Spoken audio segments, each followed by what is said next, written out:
जय हिंद दोस्तों, स्वागत है आपका आपके अपने चैनल स्टडी ब्लास्टर पर और मेरा नाम है दिनेश आर्य। रेलवे ग्रुप डी का एग्ज़ाम जिन भी लोगों ने दिया है वो इस वीडियो को पूरा ज़रूर देखें। लास्ट तक मैं आपको वो सारी चीज़ें बताऊंगा जो कि आपने अभी तक नहीं देखी होंगी। प्रूफ के साथ सारी चीज़ें दूंगा और साथ ही साथ मैं आपको ये भी बताऊंगा कि आपको अब करना क्या है। यहाँ देखिए, बहुत सारे कैंडिडेट ऐसे हैं जिनके मार्क्स यहाँ पर 30 से 40 आ रहे हैं, 45 आ रहे हैं, 50 आ रहे हैं। वो सभी कैंडिडेट बहुत ज़्यादा डाउट में बने हुए हैं कि उन्हें पीटी की तैयारी करनी चाहिए या फिर नहीं करनी चाहिए। और अब वो लाइफ में बहुत ज़्यादा फ्रस्ट्रेट हो चुके हैं क्योंकि इस वैकेंसी को पूरे के पूरे यहाँ पर 4 साल होने को आ गए हैं और अभी तक इस वैकेंसी का पूरा होने का नाम नहीं है। और ये कब तक पूरी हो सकती है, क्या चीज़ें इसमें चल रही हैं, वो सारी चीज़ें मैं आपको फैक्ट के साथ बताऊंगा।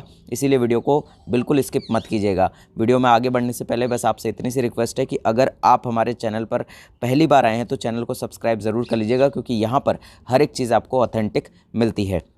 सबसे पहले मैं आपको ये नोटिस दिखा देता हूँ जिसमें कि आपको बताया गया है। देखिए, नोटिस एक्चुअली 18/11/2022 यानी कि 18 नवंबर का ये नोटिस है।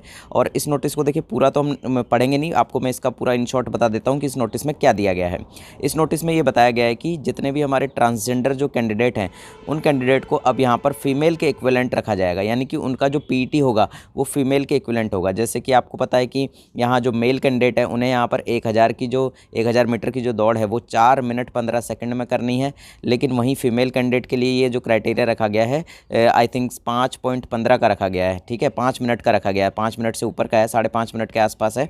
तो यहाँ पर देख लीजिएगा वो क्या है, तो फीमेल के इक्विवेलेंट जो है ट्रांसजेंडर कैंडिडेट को रखा गया है। अब देखिए, सारी चीज़ें फैक्ट के साथ दिखाने से पहले मैं आपको एक चीज़ बता दूं कि रेलवे ग्रुप डी का रिजल्ट किसी भी समय पर जारी किया जा सकता है और इसीलिए उस टाइम पर क्या होता है कि ऑफिशियल वेबसाइट यहाँ पर बहुत ज़्यादा बिजी हो जाती है। तो इसीलिए आपको देखिए इस वेबसाइट पर जाना है, कंपटीशन लेवल आपको लिखना है और ये कंपटीशन लेवल आप जैसे ही लिखेंगे तो यहाँ पर देखिए ये वेबसाइट आपकी खुलेगी कंपटीशन लेवल नाम से, ये लिख लीजिएगा। इस पर आप देखिए डायरेक्टली जाकर यहाँ पर देखिए आपको पूरा यहाँ इस वेबसाइट में काफ़ी चीज़ें मिल जाएंगी। आरआरबी ग्रुप डी की देखिए जिस भी जोन का ये पूरा का पूरा देखिए इसमें आर्टिकल भी छपा हुआ है कि किस दिन यहाँ पर रिजल्ट आने वाला है। और यहाँ देखिए आपका पूरा इसमें डेटा दिया हुआ है कि यहाँ पर एग्जाम कितने फेज में हुआ है, पासिंग मार्क्स आपको दे रखे हैं, रिजल्ट आपका डिक्लेयर होगा। और यहाँ पर देखिए ऑफिशियल वेबसाइट पर जाने का यहाँ पर लिंक दिया हुआ है, तो यहाँ से आप डायरेक्टली जा सकते हैं। और साथ ही साथ यहाँ देखिएगा आपकी जो भी यहाँ पर देखिए अलग अलग जोन का, जैसे ये अहमदाबाद है, अजमेर है, यहाँ पर देखिए आपका इलाहाबाद है, तो यहाँ पर सभी जोन पर, भोपाल जोन पर, किसी भी जोन पर अगर आपको जाना है तो यहाँ से डायरेक्ट क्लिक करके आप डायरेक्टली उस जोन का रिजल्ट देख सकते हैं। तो यहाँ पर इसीलिए इस वेबसाइट पर जाकर जरूर देखिएगा और इसी वेबसाइट पर आपको देखिए कंटेंट भी देखने को मिल जाएगा रेलवे की सभी वैकेंसीज को लेकर। तो जल्दी से जाइए इस वेबसाइट पर और इस वेबसाइट को जरूर एक बार विजिट जरूर करके आइएगा। और इनका जो ट्रांसजेंडर स्टेटस है उसको वेरीफाई करने के लिए जो है मेडिकल एग्जामिनेशन होगा, यानी कि मेडिकल के टाइम पर ही वो वेरीफाई हो पाएगा कि वो कैंडिडेट ट्रांसजेंडर है या फिर नहीं है। बस ये चीज़ इसमें दी गई है और ये बहुत अच्छी चीज़ है, जिससे कि यहाँ पर जो ट्रांसजेंडर कैंडिडेट है उन्हें भी काफ़ी इसमें राहत मिलेगी, यानी कि उन्हें भी यहाँ पर मौका मिल पाएगा और वो अच्छे से पीटी यहाँ पर फीमेल के इक्विवेलेंट दे पाएंगे। तो ये तो बात हुई इस वाले नोटिस की। अब मैं अगली चीज़ पर चलता हूँ। अब ये देखिए, ये है वो नोटिस जो कि 3 अक्टूबर 2022 को खुद रेलवे ने यहाँ पर पब्लिश किया था और जिसमें बताया गया था कि आपका डीवी कब होगा, मेडिकल कब होगा और यहाँ पर रिजल्ट कब आएगा। सारी चीज़ें इसमें मेंशन की गई थी। देखिए, अभी तक हमने आपको जितनी भी चीज़ें प्रोवाइड कराई हैं सारी ऑथेंटिक करवाई हैं और आज के इस वीडियो में भी मैं आपसे वही चीज़ें ऑथेंटिक जो है चीज़ें प्रोवाइड करवा रहा हूँ। तो इसीलिए वीडियो को छोड़कर मत जाइएगा, बार बार कह रहा हूँ, क्योंकि एक एक पॉइंट जो मैं बताने वाला हूँ वो आपके यहाँ पर पूरी तरह से आँखें खोल देगा और आप पूरी तरह से जागरूक हो जाएंगे कि आपको अब आगे करना क्या है। यहाँ देखिए, इस नोटिस के अंदर मैं आपको पूरी चीज़ दिखा देता हूँ। यहाँ देखिए, इसके अंदर आपको क्लियरली यहाँ पर मेंशन किया हुआ है, यहाँ से पढ़िएगा। यहाँ देखिए आपका पीटी यहाँ पर दिया है, डीवी के लिए दिया है, मेडिकल एग्जामिनेशन दिया है। और यहाँ देखिए, यहाँ से पढ़िएगा, specially regarding level 1 on release of the CBT result by RRBs within December 2022 the examination process would have to be taken to conclusion by RRCs of the respective railways. यानी कि जो इसका रिजल्ट है वो यहाँ पर कहा गया है कि विद इन दिसंबर 2022, यानी कि दिसंबर 2022 के अंदर अंदर दे दिया जाएगा। अब यहाँ पर देखिए अभी दिसंबर आने वाला है, अब दिसंबर के यहाँ पर 2 से 3 दिन यहाँ पर रहे हुए हैं, तो यहाँ दिसंबर के अंदर आपका रिजल्ट आ जाएगा। इस बात की तो पूरी श्योरिटी है, क्योंकि रेलवे अभी तक जितना भी कुछ रेलवे ने कहा है उसी के अकॉर्डिंग रेलवे चल रहा है। लेकिन यहाँ पर देखिए आपका पीटी का बारे में दिया हुआ है, डॉक्यूमेंट वेरिफिकेशन का दिया है, मेडिकल एग्जामिनेशन का दिया है, लेकिन यहाँ पर ये चीज़ क्लियर नहीं की हुई है कि यहाँ पर आपका जो अपॉइंटमेंट है वो फिक्स इस डेट तक दे दिया जाएगा। अब देखिए, अपॉइंटमेंट बाय मार्च अप्रैल 2023, अब मुझे एक चीज़ बताइए, यहाँ पर मार्च अप्रैल 2023 का यहाँ अपॉइंटमेंट दिया हुआ है, लेकिन यहाँ पर एक चीज़ यहाँ समझने वाली है जो कि मैं आपको एक नोटिस से और दिखाना चाहता हूँ। यहाँ पर देखिए, ये तो आपका लेवल 1 वाला हो गया, और यहाँ ऊपर देखिएगा, यहाँ देखिए, यहाँ ये आपका एनटीपीसी का प्रोसेस हो गया। अब एनटीपीसी के प्रोसेस वाली भी चीज़ पढ़ लीजिए, फिर आपकी आंखें शायद थोड़ी बहुत खुल जाएं, जो कि मैं आपको समझाना चाहता हूँ।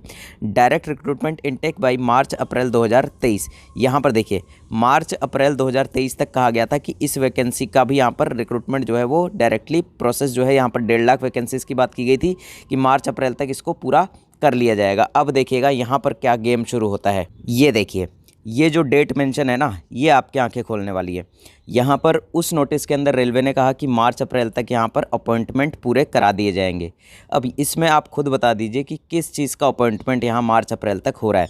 यहाँ देख लीजिए, यहाँ जब रिज़ल्ट ही आप फरवरी के लास्ट तक, यहाँ देखिए रिज़ल्ट आपके आ रहे हैं। यहाँ पर देखिए आपका लेवल 2 का रिज़ल्ट यहाँ पर दिया हुआ है कि 4th वीक ऑफ फरवरी 2023, और यहाँ देखिए 4th वीक ऑफ मार्च 2023 से यहाँ पर जो है एम्पैनलमेंट बनना चालू होंगे।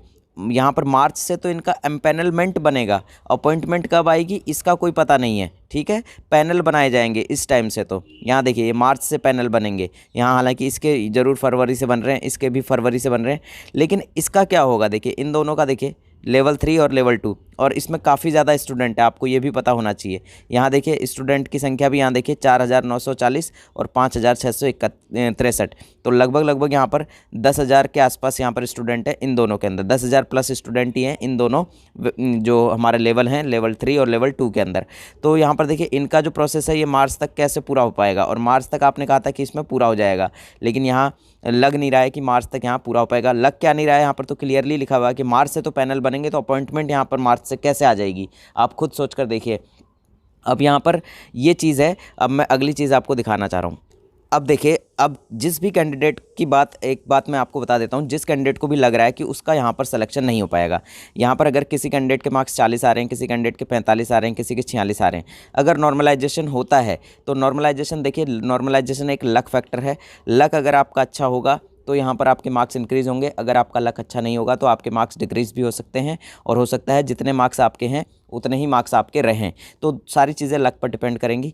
अब आपको करना क्या है, अगर आपके 30 से 40 मार्क्स आ रहे हैं, 50 मार्क्स भी आ रहे हैं, तो आपको यहाँ पर अब ग्रुप डी का जो आपका प्रोसेस है उसको एक बार छोड़ देना है, यानी कि आप रनिंग करते रहिए। रनिंग देखिए आपकी जीडी में भी काम आएगी। यहाँ जो जीडी का फॉर्म है इसके बारे में ही मैं आपको बता रहा हूँ कि अब जो है जितने भी कैंडिडेट यहाँ डाउट में बने हुए, क्योंकि देखिए जीडी की जो वैकेंसी है यहाँ पर इसमें आपकी बढ़ा दी गई है पोस्ट, 45,284 पोस्ट इसके अंदर कर दी गई हैं। पहले यहाँ पर 24,000 प्लस पोस्ट थी, और अब यहाँ पर 45,000 प्लस पोस्ट आ गई हैं, और यहाँ पर 45,000 पोस्ट यहाँ पर आ गई हैं, और अभी भी इस फॉर्म में इसकी डेट बची हुई है, यानी कि इसकी लास्ट डेट जो है वो 30 नवंबर है। साथ ही साथ एक चीज़ और, यहाँ 3 साल का रिलैक्सेशन दिया गया है। जो कैंडिडेट यहाँ परेशान है कि सर हमारी एज जो है वो निकल गई है, तो यहाँ ऑफिशियल नोटिस आप देख सकते हैं, उसमें क्लियरली मेंशन किया हुआ है कि जो जनरल कैंडिडेट है उसको यहाँ पर 3 साल की छूट दी गई है। और SC ST, जैसे मान लीजिए SC ST का यहाँ पर अगर 30 साल का क्राइटेरिया है, मान लीजिए 27 साल होता है जनरली इसमें, तो यहाँ 27 + 3, तो यहाँ SC ST क्या 30 साल तक यहाँ पर फॉर्म भर पाएंगे। तो इस तरह से यहाँ पर आप इसका क्राइटेरिया देख लीजिएगा। 3 साल यहाँ पर कोविड की वजह से यहाँ पर सभी कैंडिडेट को इसके अंदर छूट दी गई है, तो इसीलिए GD का फॉर्म जरूर भर लीजिएगा, क्योंकि देखिए GD के सिलेबस में और यहाँ ग्रुप डी के सिलेबस में ज़्यादा कोई खास अंतर आपको देखने को नहीं मिलेगा। देखिए आपने रीजनिंग पढ़ा हुआ ही है, और यहाँ पर जो आपका अगर 3-4 मार्क्स 5 मार्क्स से भी अगर आप छट गए हैं ग्रुप डी के अंदर, तो आपके अंदर पोटेंशियल तो है कि आप जीडी भी निकाल सकते हैं। तो यहाँ रीजनिंग आपका सेम रहेगा, यहाँ पर जीएस और जीके आपका सेम रहेगा। जीएस और जीके के लिए आप हमारे जितने भी वीडियोज़ हैं पुराने वो सारे देख डालिएगा। ग्रुप डी के अंदर जो जितने भी हमने सब कुछ पढ़ाया है वो वीडियोज़ आप देख डालिएगा। देखिए आपका जीके हो गया, आपका जीएस हो गया, यहाँ सेम चलना है, रीजनिंग आपका सेम चलना है, मैथ्स आपका सेम चलना है। इतनी चीज़ें आपकी ग्रुप डी में जो पूछी गई थी वो यहाँ जीडी में भी सेम चलेंगी। इसमें कोई लेवल ऐसा नहीं है कि बहुत तगड़ा लेवल आ जाएगा। हाँ, थोड़ा बहुत लेवल ऊपर नीचे अप डाउन करेगा, लेकिन इतना खास वेरिएशन देखने को नहीं मिलेगा। अब चौथी जो चीज़ है इसके अंदर एक एडिशनल, वो है यहाँ पर देखिए, या तो आप इंग्लिश चूज़ कर लीजिए या फिर हिंदी चूज़ कर लीजिए। अब अगर आप यहाँ पर इंग्लिश में कंफर्टेबल नहीं है तो आप यहाँ पर हिंदी चूज़ कीजिएगा। हिंदी का सब्जेक्ट जो है, चौथा जो सब्जेक्ट आपका आएगा, देखिए आपका एक तो हो गया जीके जीएस, यानी कि एक सब्जेक्ट आपका ये हो गया, एक आपका रीजनिंग हो गया, एक आपका मैथ हो गया, और जो चौथा सब्जेक्ट होता है वो या तो आप हिंदी चूज़ कर सकते हैं या फिर इंग्लिश चूज़ कर सकते हैं। और यहाँ देखिए जब आप इस फॉर्म को भरेंगे तो हमारा एक वीडियो बना हुआ है जिस पर कि हमने पोस्ट प्रेफरेंस आपको बताइए कि कौन सी पोस्ट यहाँ पर आपको पहले भरनी है। ये पोस्ट प्रेफरेंस वाला जो मामला है वही ग्रुप डी में भी बहुत सारे कैंडिडेट ने गड़बड़ी की थी कि उन्होंने पोस्ट ऊपर नीचे दे दिया था और बाद में उन्हें इसका भुगतान करना पड़ा है। 2018 वाली में भी और 2019 वाली में भी करना पड़ेगा, जिसकी वजह से बहुत सारी प्रॉब्लम होती है, क्योंकि जो पोस्ट प्रेफरेंस आपने दी है वही पोस्ट आपको पहले दी जाती है। वही पोस्ट प्रेफरेंस आपको यहाँ जीडी में भी भरनी है। और किस तरह से भरनी है, किस पोस्ट पर क्या काम होता है, कहाँ आपकी ड्यूटी लगेगी, क्योंकि ये है जीडी। देखिए इसमें आपको ऐसा नहीं है कि आपको कोई प्रॉपर आप जहाँ चाहते हैं वहाँ आपकी जॉब मिलेगी। यहाँ पर ये जीडी है तो यहाँ आपको भी पता होना चाहिए कि यहाँ पर जो जनरल ड्यूटीज़ है वहाँ आपको लगाया जाता है, तैनात किया जाता है। तो किस पोस्ट में कहाँ पर आपको लगाया जाएगा वो सारी डिटेल हमने उस वीडियो में दी है। उस वीडियो को आप देख सकते हैं, नीचे डिस्क्रिप्शन में हम लिंक दे देंगे, आई बटन में भी मैं उस वीडियो को डाल दूंगा, तो उस वीडियो को ज़रूर देख लीजिएगा। तो आप लोगों से मेरी इतनी सी रिक्वेस्ट है कि इस फॉर्म की लास्ट डेट अभी 30 नवंबर है, आप इस पर फोकस कीजिए। ग्रुप डी को एक बार भूल जाइए, क्योंकि ग्रुप डी का जो प्रोसेस है वो चल रहा है, बस आपको पीईटी करनी है। अगर आपका यहाँ ग्रुप डी निकल भी जाता है तो आपको पीईटी की प्रिपरेशन करनी है, और पीईटी की प्रिपरेशन तो आपको जीडी के लिए भी करनी ही पड़ेगी। तो यहाँ पर पीईटी की प्रिपरेशन आपकी बेकार नहीं जाएगी, वो आपकी जीडी में काम आ जाएगी। ठीक है, तो इसीलिए आप ध्यान दीजिए और इस ग्रुप डी को छोड़कर अब जीडी पर फोकस कीजिए, क्योंकि जीडी का जो एग्ज़ाम है, देखिए एग्ज़ाम भी आपका इसका ज़्यादा दूर नहीं है। मैं आपको दिखा देता हूँ, ये देखिए। अब आपको पता होना चाहिए कि जो एसएससी है, देखिए एसएससी बिल्कुल टाइम टू टाइम अपनी पूरी वैकेंसीज़ को, पूरी रिक्रूटमेंट को, प्रोसेस को पूरा कंप्लीट करवाता जा रहा है। अब यहाँ देखिए जो फिक्स डेट दे रखी है, तो एसएससी बिल्कुल फिक्स डेट पर एग्जाम लेता है। यहाँ देखिए जो यहाँ जीडी की डेट दे रखी है वो दे रखी है यहाँ पर 10/1, यानी कि 10 जनवरी से लेकर अभी भी आपके पास पूरा का पूरा 1 से 1.5 महीना आपके पास बचा हुआ है। और अगर आपकी किस्मत अच्छी हुई तो हो सकता है आपका एग्ज़ाम यहाँ फरवरी में चला जाए, क्योंकि यहाँ 14 फरवरी तक ये एग्ज़ाम चलेगा। ठीक है, तो इस तरह से यहाँ पर आपके पास कम से कम अभी भी, आज से भी आप तैयारी में लगते हैं तो आपके पास 1.5 महीना तो कम से कम है ही। और अगर आपका एग्जाम फरवरी में जाता है तो आपके पास 2 महीने, और 2 महीने में बहुत अच्छी खासी तैयारी आप कर सकते हैं, क्योंकि आपने ग्रुप डी के लिए तैयारी की हुई है। और देखिए यहाँ पर जो ग्रुप डी का प्रोसेस है, ये प्रोसेस काफ़ी धीमा चलने वाला है, क्योंकि जो यहाँ पर एनटीपीसी के प्रोसेस को देखकर लग रहा है जैसे कि एनटीपीसी के प्रोसेस को यहाँ खींचा जा रहा है, उसी तरह से ग्रुप डी का जो प्रोसेस है, ये जो अपॉइंटमेंट आपको मिलेगी, ये अपॉइंटमेंट मार्च अप्रैल तक मिलना तो बहुत ही मुश्किल है। हाँ, हो सकता है ये मार्च अप्रैल नहीं, मई जून तक चला जाए, और हो सकता है जुलाई अगस्त तक भी चला जाए। तो यहाँ पर प्रोसेस को धीरे पता नहीं क्यों किया जा रहा है, समझ से बाहर है। लेकिन आप यहाँ पर एसएससी का प्रोसेस देखेंगे तो एसएससी का प्रोसेस यहाँ पर उससे ज़्यादा फास्ट है। तो इसीलिए एसएससी पर फोकस कीजिए, एसएससी जीडी पर फोकस कीजिए। इसके बाद अगर आप यहाँ जीडी का करेंगे तो उसके बाद आपके पास यहाँ पर सीएचएसएल भी आ रहा है अगले महीने, तो सीएचएसएल पर भी आप फोकस कर पाएंगे। सीएचएसएल में सिर्फ आपको देखिए मैथ, रीजनिंग, जीके जीएस आपका सेम रहेगा, सिर्फ आपको इंग्लिश के लिए प्रिपेयर करना पड़ेगा। तो इस तरह से अगर आप जीडी की तैयारी करेंगे तो आपके पास बहुत सारे ऑप्शन खुल जाएंगे। और भी बहुत सारी रिक्रूटमेंट है जो आने वाली है, अभी पोस्टमैन की आने वाली है। पोस्टमैन की वैकेंसीज जैसे ही यहाँ पर रिलीज़ होंगी, यानी कि उसके अंदर भी यहाँ एग्जाम होगा, क्योंकि इस बार लगभग यहाँ लगता है कि वहाँ पर परसेंटेज बेस्ड यहाँ पर नहीं लिया जाएगा। बहुत बड़ी वैकेंसी आने वाली है, तो उसके अंदर भी आपके चांसेस रहेंगे। और उसको जहाँ तक मैं मानता हूँ कि वो एसएससी ही यहाँ पर उस एग्ज़ाम को कंडक्ट कराएगा, क्योंकि कोई और बोर्ड यहाँ दिख नहीं रहा है। और वैसे भी पोस्टमैन की जो भर्ती होती है उसके बाद जो है डाक सेवक, जो ग्रामीण डाक सेवक जो होते हैं जीडीएस, उनका एग्ज़ाम यहाँ पर बाद में उनको अगर यहाँ पर एलडीसी बनाया जाता है तो एलडीसी के लिए उन्हें यहाँ पर एसएससी के थ्रू ही एग्ज़ाम देना होता है। यानी कि जो एसएससी का जो सीएचएसएल होता है उस वाली पोस्ट पर आने के लिए वहाँ एक इंटरनल एग्ज़ाम होता है, तो वो भी एसएससी ही लेता है। तो इस तरह से यहाँ पर एसएससी ही यहाँ पर पोस्टमैन वाली एग्ज़ाम को लेगा। और इस बार एग्ज़ाम ज़रूर होगा यहाँ पर। इस बार जैसे पहले यहाँ पर जीडीएस के लिए जो यहाँ पर डायरेक्टली जो मेरिट लगती थी 10th की मार्कशीट के आधार पर, यानी कि 10th के मार्क्स के आधार पर, तो इस बार ऐसा नहीं होगा। तो तैयारी करते रहिए, क्योंकि यहाँ पर वैकेंसीज़ की भरमार आपके लिए आने वाली है 2023 के अंदर। और देखिए अभी आगे आपका एएलपी भी आएगा, और फिर उसके बाद आपका ग्रुप डी भी आएगा एक बार, और टीटी की वैकेंसी भी आएगी। तो इसलिए टेंशन मत लीजिए, क्योंकि आप तैयारी करते रहेंगे तो यहाँ पर भी बहुत सारे चांसेस आपके पास रहेंगे। बने रहिए स्टडी ब्लास्टर के साथ। चैनल सब्सक्राइब नहीं किया हो तो चैनल को सब्सक्राइब कर लीजिएगा। मैं हमेशा ऑथेंटिक न्यूज़ आपको देने की कोशिश करता हूँ और हमेशा करता रहूँगा। मिलते हैं अगले वीडियो में, तब तक के लिए जय हिंद, जय भारत।